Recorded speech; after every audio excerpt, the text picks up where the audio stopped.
ഇവന് ഓട്ടോഗ്രാഫ് എഴുതിയൊരു സംഭവം ഉണ്ട്. അത് ജോർജാണ്. നീ ആളെ ഒരു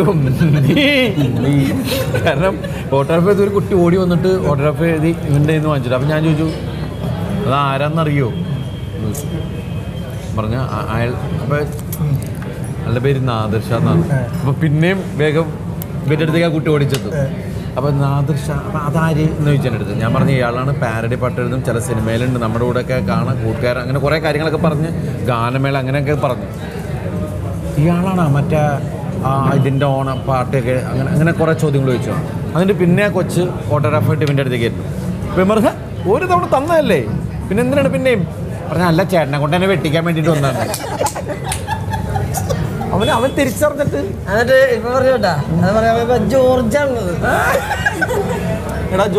വേറെ കൂടി പറയുവൻ എൻ്റെ പേരിൽ വേണമെങ്കിൽ തമാശ പറഞ്ഞോ എന്നാലേ ഏക്കുള്ളൂ.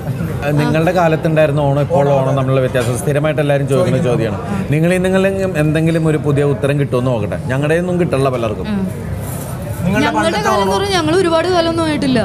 നിങ്ങൾ എടുത്തോണ്ടിരുന്നുണ്ടല്ലേ റീമി ടോമിനെ ഷാരൂഖ് ഖാൻ എടുത്തിട്ടില്ലേ? അത് അല്ലല്ല എനിക്ക് 2 വയസ്സുള്ളപ്പോ. 2 വയസ്സോളം നാഷിക എടുത്ത് നടന്നു. അല്ല ദിലീപേട്ടനെ എനിക്കറിയാപ്പോ. എന്നാ അറിയാം.